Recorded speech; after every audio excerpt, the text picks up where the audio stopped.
In this video, we'll study the 8051 addressing modes. So we have the internal RAM structure where we have 128 byte of internal RAM and the special function registers. So the data in it can be accessed using different ways. So the various ways of accessing the data is nothing but addressing modes. So the data in the internal RAM, it can be accessed either by direct or indirect addressing mode, whereas the data in the special function registers can be accessed through direct addressing only. So the various ways of accessing the data or the various methods of accessing the data is called addressing mode. The various addressing modes are immediate, register, direct, indirect, relative, absolute, long, indexed, bit inherent, bit direct. Immediate addressing mode. In this addressing mode, the source operand, it is constant. The data source, it is available as part of the instruction. When the instruction is assembled, as the name implies, the operand, it comes immediately after the opcode. And the immediate data, it should be preceded by the sign hash. The example for this addressing mode, move a hash 25h. The source operand, that is 25, it is a constant which is preceded by the sign hash, and the data source which is immediately available as part of the instruction is A, that is the register A. So this instruction will load the value hexa value 25 in the register A. Same way, move R4, hash 62. This will load the data 62 decimal value in the register R4. Also, the data pointer can be used in this particular addressing mode. The instruction is move data pointer dptr, hash 4521h. The data pointer is a 16-bit register. So the source operand 4521, which is a constant, it is loaded in data pointer. Means the data pointer will point to the memory location labeled 4521. This can be done in one more way by using the higher byte and lower byte of data pointer. So the instruction is move dpl, hash 21h, move dph, hash 45h. So the data pointer lower byte contains 21 value and data pointer higher byte contains 45 value, which means the data pointer is pointing to the location 4521. So the data is coming immediately after the opcode, or the operand, it comes immediately after the opcode. So when the 8051 executes an immediate data move, the program counter will be incremented to point to the byte following the opcode byte in the program memory. Means the program counter will be incremented such that it will point to the data which is following the opcode in the program memory. Whatever data is found in that location will be copied to the destination address. It might be any register. We can also load information or data into any registers, including 16-bit DPTR register. This DPTR register can be accessed as two 8-bit registers instead of one single 16-bit DPTR register. Next is register addressing mode. This addressing mode, it involves the use of registers to hold the data to be manipulated. Certain register names will be used as part of the opcode mnemonic as source or destination of data. So the registers used in this particular addressing mode are register A, data pointer, and registers R0 to R7, which will be named as part of the opcode mnemonic. So we have the instruction and we have the registers in which we have the data. So through the instruction, the data can be accessed. It might be for reading purpose or for writing purpose. Means the registers can be a source or destination for the data. So let us see example for the register addressing mode. Move A, R0. So the destination is the register A and the source is the register R0. So the content in R0 is copied to register A. Move R2, A. In this, the content in register A is copied to register R2. Same way, the contents of two registers can be used for arithmetic operation using the add instruction. While using this addressing mode, we have to see to that the source and destination registers they match in size. So using the instruction move dptr, A will give us an error because A is a 8-bit register whereas dptr is a 16-bit register. So to solve this, we can have the dptr higher byte and lower byte used along with the other registers. Also, the movement of data between the Rn registers, it is not allowed. That means move R4, R7 or move R2, R3. It is not valid. Direct addressing mode. The data available in the memory can be accessed directly using the direct addressing mode. This is most oftenly used to access RAM locations 30H to 7FH. Also, the entire 128 bytes of RAM can be accessed. The data it is obtained directly from the memory whose address is known and it is a part of the instruction. Also, the register bank locations can be accessed using this addressing mode by giving the register names.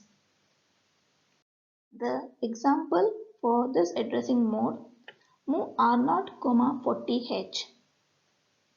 So the destination is the register R0 whereas the source is 40H. This is not preceded with the sign hash, means it is not a constant but it is indicating that it is a location. So this instruction move R0, 40H will load the data present in the location 40H in register R0. So the register R0 will be the destination. Similarly, move 56H, A. This instruction will load the data in register A in the memory location 56H. Same way, the registers can be accessed other than the names in the following way. Move A, 04H. This instruction will load the data in the register R4 to A. So whatever content is present in register R4 will be loaded into register A. So 04 indicates register R4. This instruction is similar to move A, R4. So by default, the bank 0 registers R0 to R7 will be used in this addressing mode. Also, only one bank of working register will be active at any given point of time. So if there is need of changing the register bank, then the special function register PSW can be used, which has the bank select bits RS0 and RS1, which will determine which register bank is in use. A major use of direct addressing mode is that it can be used for the stack operation push and pop. The special function registers, it can be accessed with their names or with their address. Example is move a hash 55h can be written as move 0e0h hash 55h. Since the special function register A, its address is 0e0. So it can be accessed with its name A or by its address 0e0. Similarly, move B, R0, it is written as move 0f0h, R0. The address of register B is 0f0. Indirect addressing mode. In this, the data is accessed through a pointer to the data. So a register will be used as pointer to the data. This register will hold the address of the operand or data which is located in RAM. The registers used for this purpose are R0 and R1. Since the operand has to be accessed, the registers R0 and R1 will be preceded by the @ symbol. So through these two registers, the memory locations will be accessed and the data will be used for the required operation. So the example for this addressing mode is move a at R0. So R0 will be having the address of memory location in RAM whose content has to be moved to the register A. So at R0 will access the data in the memory location whose address is held by R0 and that data will be copied or moved to the register A. Similarly, move at R1, B. So the content of register B will be moved to the RAM location whose address is pointed by register R1. So the accessing of data is in a dynamic way rather than static way as in the case of direct addressing mode.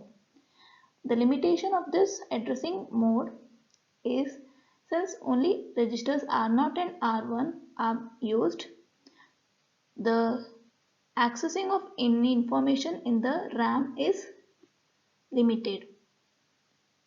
Also, while accessing externally connected RAM or on-chip ROM, 16-bit pointer is needed. Hence, data pointer register can be used for that purpose. Relative addressing mode. These are used with the conditional jump instructions. So the relative address, it will be an 8-bit signed number which will be added to the program counter to make it as the address of the next instruction. So the 8-bit signed value gives an address range of +127 to -127 locations. The main advantage of this addressing mode is that address is relative to the position in the memory. Next, absolute addressing mode. This is used along with absolute jump and absolute call instructions. A jump, A call. These are 2-byte instructions. This addressing mode specifies the lowest 11 bit of the memory address part of the instruction, whereas the upper 5 bit of the destination address is the upper 5 bit of the program counter. Also, branching in the case of jump and call instruction is within the 2 kilobytes of current memory. Next, long addressing mode. This is used in the case of long jump and long call instructions. These are 3-byte instructions. The address, it specifies the full 16-bit destination address to the jump or call, which can be made to a location within 64 kilobyte of memory space. So jump instruction will make the program counter to have the address of the instruction which is not in line with the current executed instruction but in different memory location in the same program code. Whereas the call instruction will be calling of another program or a subroutine. Next, indexed addressing mode. This is widely used in accessing data elements of lookup table entries which are located in the program ROM. So the instruction which is used for this purpose is MOVC, where C means code. Also 16-bit register data pointer and A register can be used to form the address of the data element which is stored in the on-chip ROM. The letter C which is added with the move instruction is to highlight the use of the opcodes for moving data from the source address in the code ROM to the A register in the 8051. This instruction is normally used with internal or external ROM and it can address 4 kilobytes of internal code or 64 kilobytes of external code. So the example for this addressing mode, move dptr, hash 1234h. This will move the or copy the content 1234 to the data pointer. Move a, hash 56h. This will copy the value 56 to the register A. Move C a, at a plus dptr. This will copy the content of address 128AH to register A.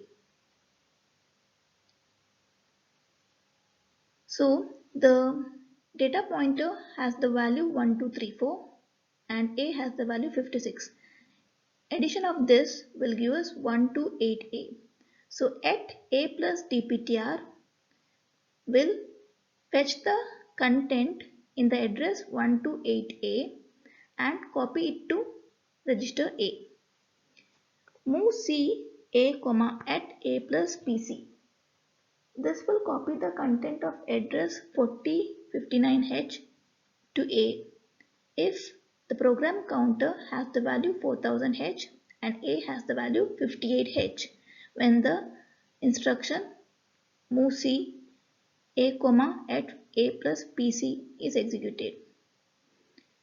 The program counter is incremented by 1 to point to the next instruction before it will be added to A to form the final address of the code.